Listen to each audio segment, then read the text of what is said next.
Shalom saudara. Kita bertemu bersama saya, Evangelis Fajar Harapan Siwea. Kita akan mendengar sebagian dari firman Tuhan. Kita belajar bersama agar kita akan mengerti firman Tuhan. Ya, sebelum kita mendengarkan sebagian dari firman Tuhan, kita berdoa. Bapa kami yang kami sembah dalam nama Tuhan Yesus yang bertata dalam kerajaan sorga, kami mengucap syukur di mana pada saat ini kami masih dapat menikmati hidup ini, kami masih dapat bernafas, kami masih dapat berbicara, dan kami akan mendengar sebagian dari firman-Mu, agar setiap orang yang mendengar firman-Mu akan melakukan firman-Mu. Terima kasih Tuhan, biarlah setiap firman yang kami dengar, kami lakukan, dapat bertumbuh sampai menghasilkan buah. Dan kami siap mendengar sebagian dari firman. Dalam nama Tuhan Yesus, kami berdoa dan mengucap syukur. Mohon kuasa Roh Kudus-Mu agar menyertai kami. Haleluya, amin. Baiklah, Bapak Ibu, saudara-saudara sekalian, kita akan membaca sebagian dari firman Tuhan. Kita buka dalam kitab Injil Yohanes berapa tadi? 15 ayat 7. Tolong ya, Saudara Gradi bacakan. Ya. Yohanes 15 ayat 7. Firman Tuhan mengatakan, "Jikalau kamu tinggal di dalam aku dan firman-Ku tinggal di dalam kamu,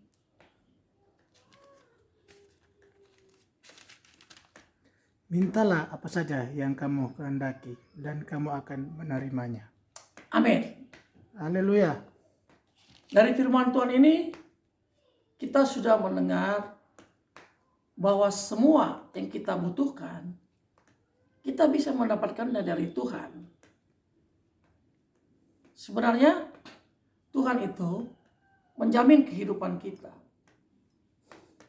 Kita di dunia ini, semua yang kita butuhkan Tuhan akan berikan. Tidak perlu takut menghadapi kehidupan. Sebab Tuhan berjanji dalam firman-Nya, "Bila kau di dalam aku di dalammu, firman-Ku ada di dalammu, minta apa saja akan diberikan." Kalau saudara ingin permintaan saudara akan diberikan, saudara harus melakukan firman. Sebab firman itu ada di dalam kita, berarti kita melakukan firman. Kalau kita melanggar firman, dengan sendirinya firman itu tidak ada di dalam kita. Yang jelas setiap pelanggaran itu akan mendapatkan kutuk dan kita menjadi seterunya Tuhan. Banyak manusia di dunia ini tidak mengerti firman. Seolah-olah firman itu boleh dilanggar. Seolah-olah firman itu kalau dilanggar juga tidak jadi masalah. Tetapi tanpa disadari oleh dia, setiap orang yang melanggar firman Tuhan, dia mendapatkan kutuk. Kutuk adalah lawan dari berkat. Setiap manusia ingin berkat, tetapi dia tidak mendapatkan berkat karena dia melanggar firman. Setiap pelanggaran, apapun itu yang Tuhan katakan jangan lakukan, jangan dilakukan. Kalau dilakukan pelanggaran. Setiap Tuhan katakan lakukan, lakukan. Kita harus taat, setia kepada Tuhan. Itu membuktikan kita taat itu tidak melanggar firman. Apa yang kita dapatkan kalau kita taat? Kita menyatu dengan Tuhan. Kita menyatu dengan Tuhan. Dengan sendirinya firman itu ada di dalam kita. Dan kita meminta apa saja kepada Bapa kita itu akan diberikan. Itulah jawabannya. Setiap manusia pasti menginginkan damai sejahtera, sukacita, berkat melimpah. Sudah pasti. Hidup senang, tenang, aman. Itu bisa didapatkan asal kita menyatu dengan Tuhan. Tetapi kita bukan untuk memenuhi keinginan yang gak jelas. Ini bahaya, saudara. Manusia ingin memenuhi keinginannya yang gak jelas. Sehingga akan terjadilah hal-hal yang tidak diinginkan. Untuk memenuhi keinginan yang tidak jelas itu, maka akan terjadilah hal-hal yang melanggar firman Tuhan. Untuk mendapatkan keinginan itu supaya tercapai, dia akan melakukan hal-hal yang negatif. Mungkin dia butuh uang yang banyak, melakukan korupsi, melakukan penipuan, di sana sini penuh dengan dusta. Itulah yang dilakukan manusia. Walaupun dia mendapatkan uang yang banyak dari hasil itu, tetapi dia tidak bisa menikmati. Karena apa, saudara? Karena itu didapatkan dari pelanggaran. Kutuk menyertai dia. Selama hidupnya, dia tidak mendapatkan damai sejahtera. Walaupun dia punya uang banyak. Tetapi setiap manusia yang melakukan firman, dia dicukupkan. Kebutuhan hidupnya dicukupkan oleh Tuhan. Dan Tuhan akan menyertai dia sepanjang zaman. Bahkan di saat dia meninggalkan dunia ini, dia bersama-sama dengan Tuhan masuk dalam kerajaan surga. Itulah janji Tuhan. Saudara-saudara, banyak manusia di dunia ini menganggap bahwa surga neraka itu seperti dongeng. Seolah-olah hanya isapan jempol belaka. Jadi banyak manusia melakukan tindak kejahatan itu soal biasa, saudara. Sampai ada lagu juga mengatakan manusia di dunia ini menipu itu soal biasa. Seolah-olah tidak apa-apa. Ditambah lagi ada statement-statement dari hamba-hamba Tuhan, dari para pendeta. Mereka mengatakan apa? Daging lemah, roh penurut. Seolah-olah manusia ini tidak sanggup untuk melakukan firman. Dengan alasan itu, saudara. Padahal itu salah besar. Itu statement itu gak berlaku sama saya. Dan bagi Tuhan itu tidak berlaku, saudara. Karena setiap manusia yang Tuhan inginkan menjadi pelaku firman. Bukan yang melanggar, saudara. Saudara tahu? Yesus datang ke dunia menebus saudara. Karena apa? Karena manusia dari awal sudah melanggar firman. Manusia diciptakan oleh Tuhan Yesus, oleh Bapa di surga. Bapa di surga itu Tuhan Yesus, saudara. Mereka itu satu. Bapa, Putra, dan Roh Kudus satu. Satu nama dalam Yesus. Dialah sang pencipta langit dan bumi. Jadi Tuhan Yesus lah yang menciptakan manusia.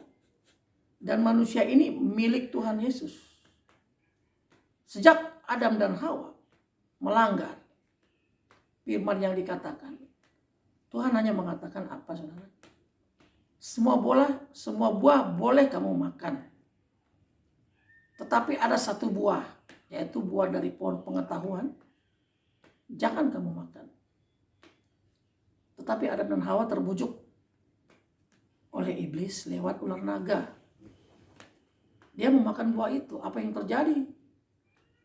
Pelanggaran terjadi. Ketetapan Tuhan dilanggar. Manusia kena kutuk. Mereka dikeluarkan dari Taman Eden. Mereka kalau mau makan harus mengolah tanah, saudara. Harus bekerja keras. Itu akibat dari kutuk. Para wanita melahirkan sakit. Dan kutuk itu turun-temurun. Tapi manusia bukannya semakin bagus, manusia semakin jahat. Walaupun di antara manusia yang banyak di dunia, ada orang-orang tertentu yang dipilih oleh Tuhan untuk memberitakan firman, para nabi. Tapi manusia lupa lagi. Pelanggaran demi pelanggaran terjadi. Hidup manusia tergadai, saudara. Hidup manusia ini dicengkram oleh kuasa iblis. Jadi manusia terancam. Nyawanya, kehidupannya, semuanya terancam. Semuanya dicengkram oleh iblis. Akibat kejahatan yang dilakukannya, manusia semua bisa masuk neraka, saudara. Tuhan tidak membiarkan itu. Dia ingin manusia ini semuanya selamat, masuk ke dalam kerajaannya, yaitu kerajaan sorga. Tetapi sorga punya persyaratan, yaitu orang-orang yang melakukan firman. Untuk itu dia datang ke dunia, menebus manusia. Saudara. Dia datang dengan memberikan hidupnya, memberikan nyawanya, menumpahkan darahnya untuk menebus manusia. Nyawa diganti dengan nyawa. Jiwa manusia ini digantikan dengan jiwanya Tuhan sendiri. Kehidupan manusia digantikan oleh kehidupan Tuhan sendiri. Darah manusia digantikan oleh darah Yesus sendiri. Dengan cara itu, untuk apa, saudara? Supaya manusia selamat. Darah bicara tentang nyawa. Nyawa bicara tentang kehidupan. Jadi nyawa Tuhan Yesus, kehidupan Tuhan Yesus, itu diserahkan di atas kayu salib. Untuk siapa? Untuk menggantikan nyawa kita yang sudah terancam. Hidup kita yang sudah terancam akan masuk ke dalam neraka, saudara. Setiap manusia yang percaya ditebus oleh darah Yesus di kayu salib. Dan manusia yang hidupnya dalam kegelapan, dalam kuasa si jahat, dalam kuasa iblis, itu ditebus oleh Yesus dengan darahnya. Dan manusia yang ditebus adalah manusia yang bertobat, saudara. Bertobat dari gelap, masuk ke dalam terang Tuhan yang ajaib. Memberi diri, dibaptis, lahir baru. Setelah itu, dia mulai hidup baru. Dia sudah tahu bahwa yang lama itu tidak baik, kejahatan. Dan dia melakukan firman supaya dia tidak lagi dalam kejahatan. Tetapi banyak manusia tidak mengerti. Sudah dibaptis, masih melakukan pelanggaran. Saudara tahu akibatnya? Dengan sendirinya tergadai lagi, saudara. Setiap pelanggaran yang ada, iblis mencengkeram lagi hati dan pikiran. Pelanggaran itu membuka celah, iblis masuk menguasai hati dan pikiran setiap manusia. Apa artinya saudara ditebus? Kalau saudara tahu, orang yang ditebus, bahwa dirinya bukan hak dia lagi, tetapi hak si penebus. Dengan kata lain, kalau saya dan saudara sudah ditebus oleh Yesus, berarti kita harus taat kepada perintah Yesus. Karena kita ditebus oleh dia. Dan dia mengatakan kepada setiap orang yang ditebusnya untuk melakukan firman. Tidak ada kata-kata untuk melanggar firman. Sebenarnya melakukan firman itu tidak susah. Karena manusia tidak mengerti firman, dia melanggarnya. Kalau manusia tahu, setiap orang yang melanggar firman kena kutuk, hidupnya dalam penderitaan, pasti setiap manusia itu tidak akan mau melanggar firman. Sekarang manusia tidak mengerti, selalu melanggar firman. Dalam hidupnya menderita karena ada kutuk. Mencari damai sejahtera tidak dapat. Sekalipun dia masuk gereja, hari Minggu bertobat, mohon ampun sama Tuhan. Setelah itu pulang gereja, gembala setempat berdoa, biarlah damai sejahtera Tuhan menyertaimu mulai hari ini sampai selamanya. Pulang ke rumah, nggak ada damai sejahtera, saudara. Terjadi lagi masalah, pertikaian, atau dan lain-lain. Damai sejahtera tidak dapat. Masalahnya di mana, saudara? Masalahnya di diri kita. Kita tidak ada penguasaan diri. Kita selalu melanggar firman. Emosi tinggi. Kita buka celah. Iblis masuk. Bagaimana mau dapat? Damai sejahtera itu milik Tuhan. Tuhan itulah damai sejahtera itu sendiri. Tuhan itu firman sendiri. Selama firman tidak ada di hati kita, selama kita melanggar firman, Tuhan tidak ada di hati kita, saudara. Setiap orang yang melakukan firman, dengan sendirinya firman ada di dalam dirinya. Dengan sendirinya Tuhan ada di dalam hatinya. Dengan sendirinya Roh Kudus menguasai hati dan pikirannya. Dan hidupnya akan tenang. Akan damai sejahtera dia rasakan dalam hidupnya. Karena bersama Tuhan kita aman. Ada lagunya. Ku kan aman dalam-Mu Tuhan. Ada juga lagunya dari Mazmur Daud. Hanya dekat Allah saja aku tenang. Ada lagi perkataan lagi dalam Alkitab dibuat lagu. Dia buka jalan saat tiada jalan, dengan cara yang ajaib dibukanya bagiku. Dunia penuh dengan masalah. Setiap manusia hidup penuh dengan masalah. Seolah-olah mentok. Nggak ada jalan keluar. Lalu bagaimana? Kebanyakan manusia stres. Tidak sanggup. Tidak bisa tidur. Stres. Dia lupa bahwa ada jalan keluarnya lewat Tuhan Yesus. Untuk itu kita serahkan kepada Tuhan Yesus. Kenapa seperti itu? Karena Tuhan Yesus yang mengatakan, datanglah kepadaku yang letih lesu dan berbeban berat, akan kuberikan kelegaan. Tuhan memberikan janji itu. Setiap orang yang datang kepada Tuhan, maka akan diberikan kelegaan. Seberat apapun itu masalah, Tuhan akan buka jalan. Tapi bagi siapa, saudara? Tidak bagi sembarang orang. Bagi orang yang sudah menyadari bahwa semua perbuatannya yang tidak baik, semua pelanggarannya itu akan ditinggalkan. Dengan kata lain, kepada manusia yang mau bertobat, saudara. Tuhan itu benar. Yang bisa menyatu dengan Tuhan, orang yang benar. Orang yang tidak benar tidak bisa menyatu dengan Tuhan. Banyak orang mengatakan seperti ini.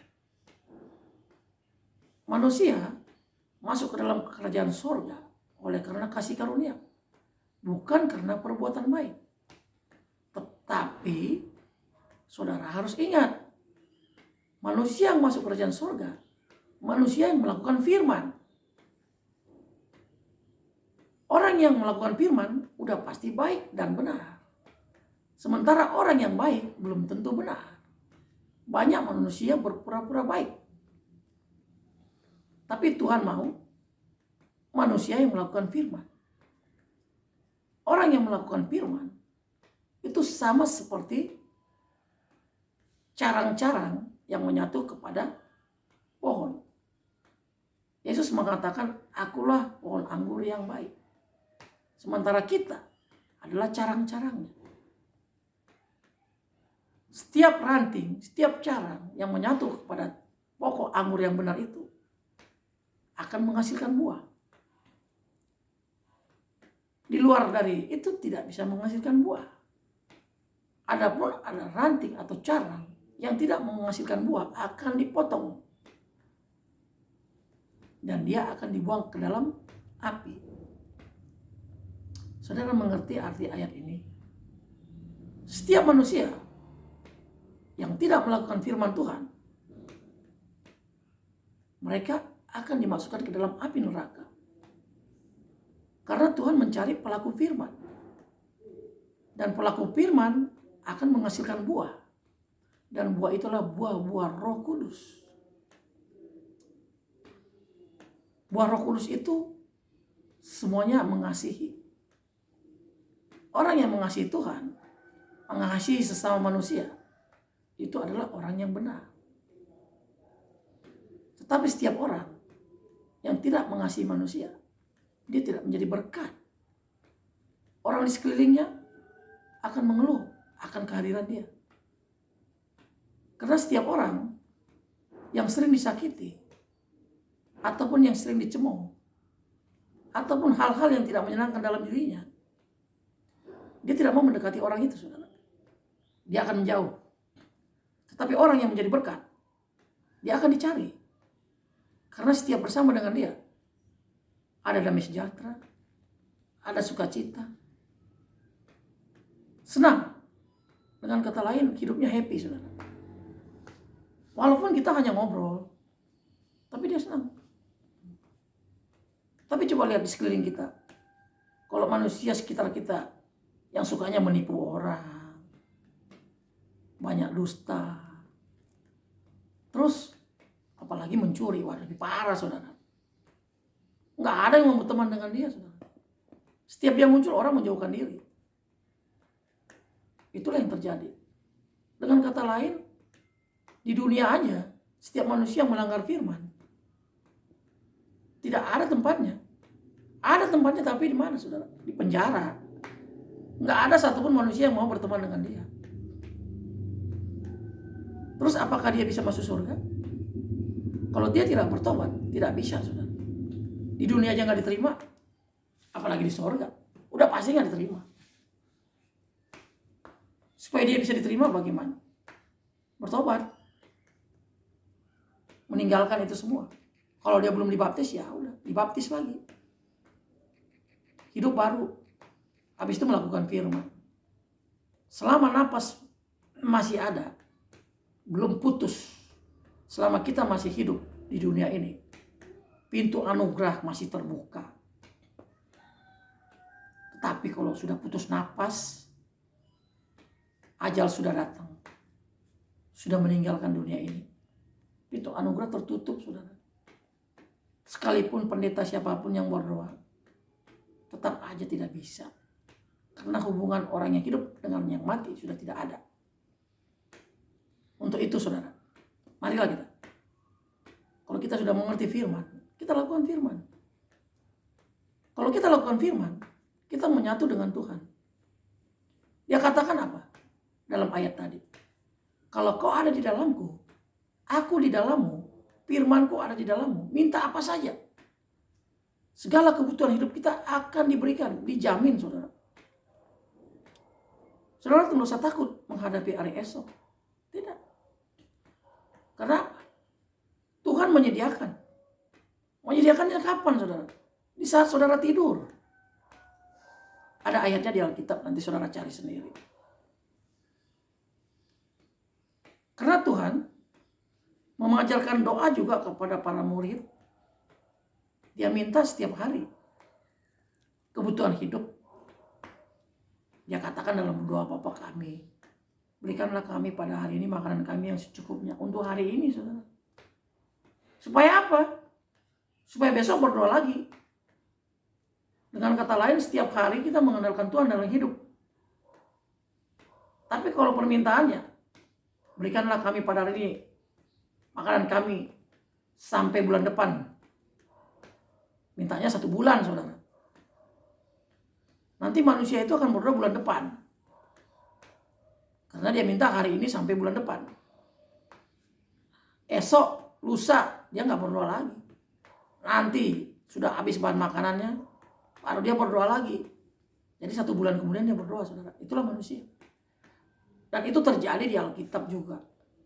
Setiap manusia tertindas, menderita. Bangsa Israel baru berteriak, Tuhan tolong kami. Setelah keluar dari tanah Mesir, lepas dari penindasan, mulai lagi aneh-aneh. Mereka sembah lagi patung lembu dari emas. Itu sifat manusia. Jadi kita yang sudah mengerti, jangan kita lakukan itu. Jangan kita dekat dengan Tuhan di saat kita menderita. Jangan, saudara. Setelah nggak menderita lupa sama Tuhan, nggak boleh. Tuhan nggak boleh dipermainkan. Dia sang pencipta. Tuhan bisa menciptakan yang tidak ada menjadi ada. Dan yang ada menjadi tidak ada. Sedangkan langit bisa digulung seperti kertas. Apalagi kita manusia, saudara. Kita nggak boleh sandiwara di depan Tuhan. Kita harus jujur dalam segala hal. Dalam ibadah nggak boleh main-main. Banyak manusia datang ke gereja cuma untuk setor muka, yang penting datang. Sebagai orang Kristen, hari Minggu harus ke gereja. Kalau dia Advent, hari Sabtu harus ke gereja. Tapi sampai di gereja nggak serius. Terus ada lagi orang datang ke gereja untuk apa? Cari kesembuhan. Ada datang lagi ke gereja untuk apa? Supaya masalahnya terlepas. Ada jalan keluar. Minta didoakan. Sebenarnya ke gereja itu nggak seperti itu, saudara. Kita ke gereja itu beribadah untuk memuji Tuhan, membesarkan nama Tuhan. Sebagai apa, saudara? Sebagai ucapan syukur. Karena kita dalam 6 hari itu, kita dipelihara oleh Tuhan. Kita masih bisa bernapas, tidak perlu bayar oksigen. Banyak manusia bernapas saja harus bayar, saudara. Kita masih bisa makan, masih dapat tidur dengan nyenyak. Kita harus mensyukuri itu, saudara. Dengan apa kita balas? Dengan beribadah, memuji, membesarkan nama Tuhan, menyembah Dia. Untuk urusan berkat udah pasti, saudara. Setiap manusia yang memuji, menyembah Tuhan, melakukan firman, pasti diberkati. Itu jaminan dari Tuhan. Karena Dia mengatakan apa, saudara? Aku menyertaimu sampai akhir zaman. Bahkan setelah kita meninggalkan dunia ini, kita bersama-sama dengan Dia dalam kerajaannya, kerajaan sorga. Hidup itu enak. Kita sebagai manusia, enak. Tidak ada yang perlu ditakuti. Saat ini, lagi keadaan COVID, manusia ketakutan. Takut mati. Sebenarnya nggak perlu takut, saudara. Orang-orang yang udah waktunya mati pasti mati. Tapi kalau belum waktunya mati, biar kena COVID dia nggak mati, saudara. Itu yang terjadi. Jadi tidak ada yang perlu ditakutkan. Siapapun manusia di dunia ini, biar memiliki uang 1 miliar, tidak bisa mengatakan, Pak Pendeta tolong doakan saya. Saya berikan 1 miliar sama Pak Pendeta. Saya minta umur 20 tahun lagi. Bisa? Nggak bisa, saudara. Tidak ada manusia di dunia yang sanggup untuk menghentikan sebuah kematian. Nggak bisa. Kalau memang sudah saatnya meninggalkan dunia ini, memang udah saatnya mati, ya mati, saudara. Jadi nggak perlu takut akan kematian. Kematian itu kapan saja bisa datang. Bisa hari ini, bisa esok, bisa lusa, bisa minggu depan, bulan depan, bisa. Nggak ada yang perlu ditakutkan.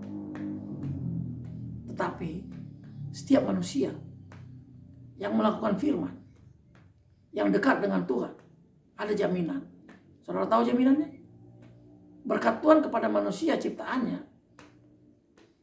yang manusia melakukan firman, Dia katakan apa? Beranak cuculah. Saudara tahu beranak cucu? Berarti umur panjang. Usianya udah mencapai opa oma, kakek nenek, punya cucu, saudara. Terus Dia katakan apa? Penuhi bumi. Terus ada satu lagi. Manusia diberi kuasa untuk menguasai bumi. Manusia berkuasa atas binatang, atas burung-burung, atas segala makhluk yang ada di bumi, termasuk iblis yang jatuh ke bumi. Manusia berkuasa untuk itu semua, saudara. Tuhan memberikan kuasa yang penuh. Ayatnya ada, saudara boleh baca. Sampai ayat-ayat itu apa? Dibuat dalam satu lagu. Dia katakan apa? Ku diberi kuasa dari Raja Mulia menghancurkan musuh di bawah kakiku. Saudara tahu siapa musuh? Musuh kita adalah iblis. Kita diberi kuasa untuk apa? Menginjak iblis. Ada lagi perkataan lagi mengatakan, injak iblis dengan kuasa Allah, firman Allah yang berkuasa. Itu saudara. Kita bisa menginjak iblis. Dengan apa? Dengan kuasa dari Sang Pencipta. Iblis ada di telapak kaki kita. Jangan takut sama iblis, saudara. Ya. Iblis gak ada apa-apanya. Iblis itu tunduk kepada manusia. Tapi kepada manusia yang bagaimana, saudara? Manusia yang melakukan firman. Karena apa? Tuhan Yesus beserta. Roh Kudus beserta. Itulah yang melakukan firman. Iblis gemetar. Karena apa? Ada kuasa dari Tuhan Yesus. Ada kuasa dari Roh Kudus. Tetapi manusia yang buka celah, yaitu pelanggaran-pelanggaran akan firman, maka iblis mencengkeram hati dan pikirannya. Manusia itu sudah dikuasai oleh iblis. Apakah saudara dengan saya mau bisa berkuasa atas bumi? Bisa berkuasa atas iblis? Mari lakukan firman, saudara. Kita diberi kuasa oleh Tuhan untuk menguasai bumi.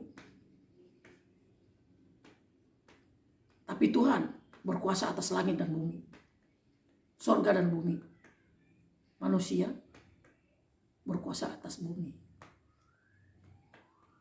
Tapi manusia tidak berkuasa atas bumi. Keinginannya lain, saudara. Ingin memiliki bumi. Salah.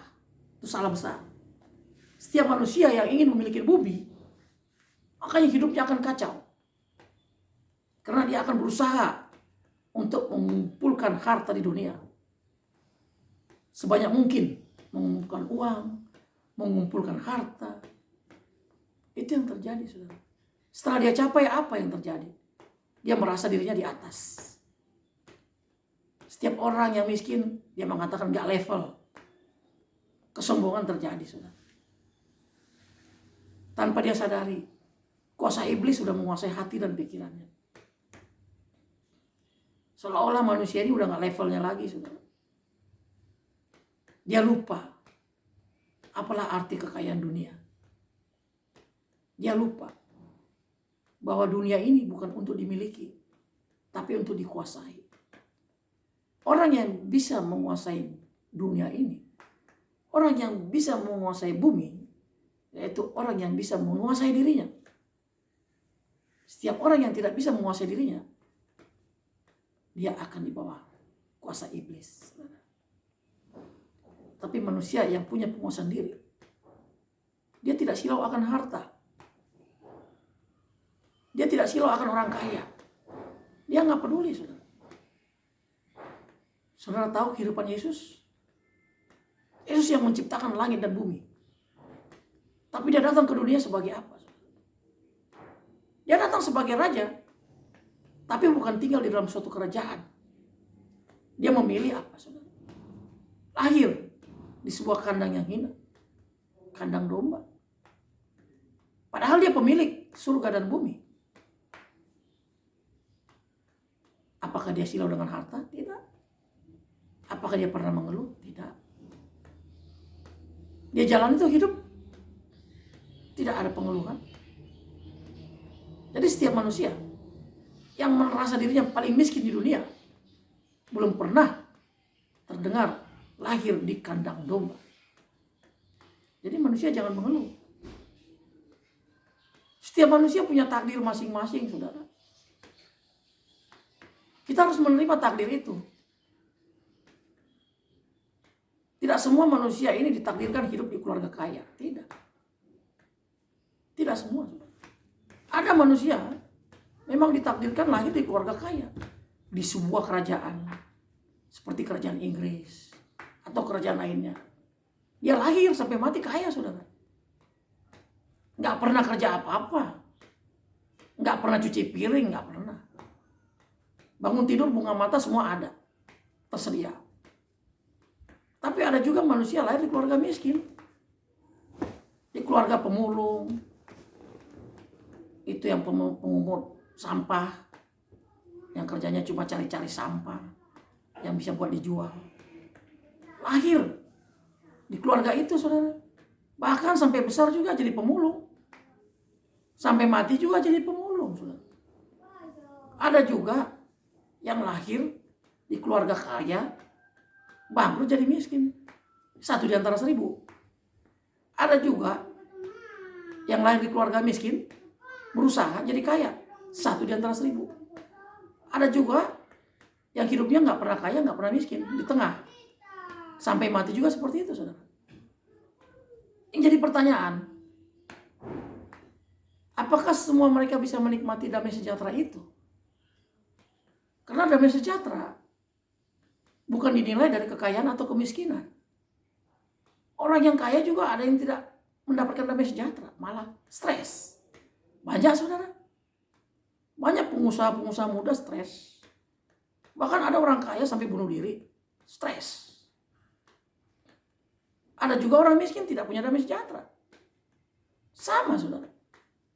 Ada juga yang hidupnya sederhana juga nggak ada damai sejahtera. Lalu bagaimana mendapatkan damai sejahtera itu? Rahasianya ada, saudara. Kita harus menyatu dengan Tuhan. Itu rahasianya. Setelah kita menyatu dengan Tuhan, tuh firman ada dalam hati kita. Kita melakukan firman. Roh Kudus menguasai hati dan pikiran kita. Dengan sendirinya damai sejahtera itu ada di dalam diri kita, saudara. Orang yang memiliki damai sejahtera, dia mengucap syukur dalam segala hal. Apapun itu yang terjadi, dia tidak pernah mengeluh. Sekalipun masalah seberat apapun, dia tidak pernah mengeluh. Kenapa? Karena dia tahu ada Tuhan menyertai dia. Kalau tidak sanggup, serahkan semuanya pada Tuhan. Nanti Tuhan yang buka jalan, saudara. Ciri-ciri orang yang mengucap syukur, dia akan tidur dengan nyenyak.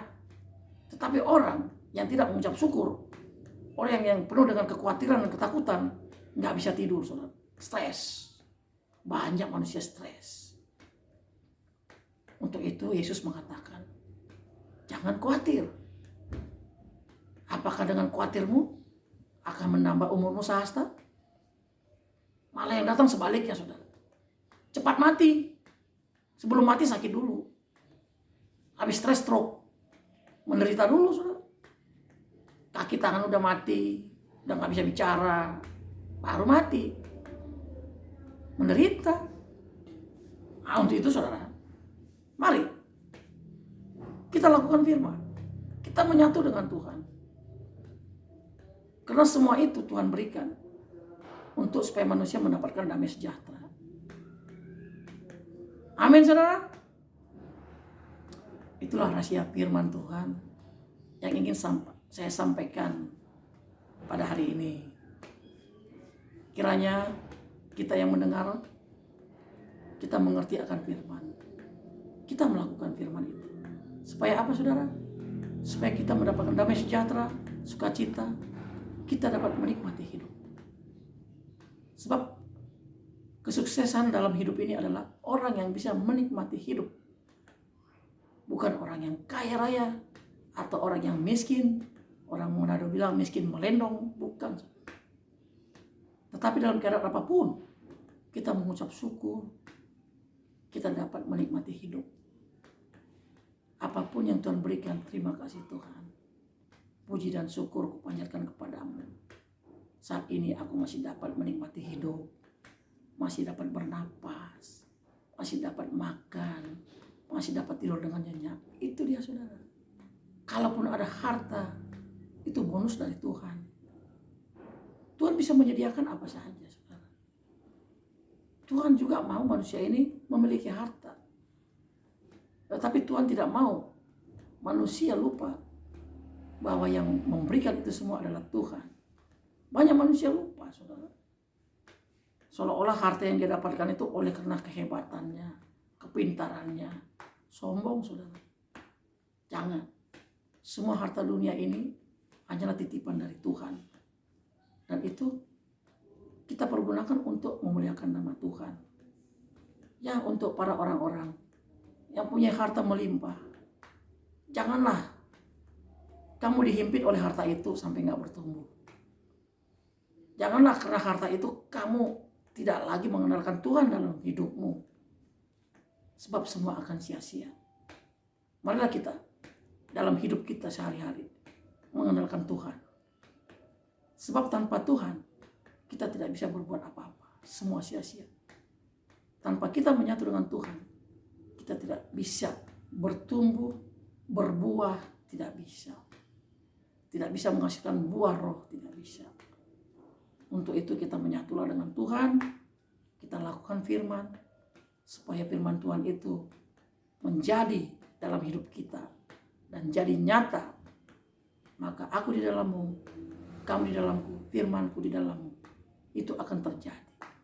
Dan minta apa saja Tuhan berikan, dan kita hidup di dunia mendapatkan damai sejahtera, sukacita. Setelah kita meninggalkan dunia ini, kita mati, kita masuk dalam kerajaan sorga bersama-sama dengan Tuhan Yesus sampai selama-lamanya. Amin. Baiklah saudara-saudara, sampai di sini khotbah saya. Semoga bermanfaat bagi kita semua. Terima kasih, mari kita berdoa. Bapa kami dalam nama Tuhan Yesus yang bertata dalam kerajaan sorga, terima kasih Bapa. Hamba telah selesai menyampaikan sebagian dari firman-Mu. Biarlah firman-Mu itu dapat dimengerti setiap telinga yang mendengar dan melakukannya, dan mereka bertumbuh, berbuah, dan mereka akan menyatu kepada Tuhan seperti yang dikatakan oleh firman Tuhan. Dan kita menjadi satu, sama seperti Tuhan Yesus menyatu kepada Bapa di surga, dan kami menyatu dengan Tuhan Yesus, dan kita menjadi satu. Maka terjadilah tuh firman, aku di dalammu, kamu di dalamku, firmanku di dalammu, dan kita menyatu. Dan Bapa di surga dipermuliakan. Dalam nama Tuhan Yesus, hamba berdoa dan mengucap syukur kepadamu Bapakku di surga yang kudus. Haleluya. Amin.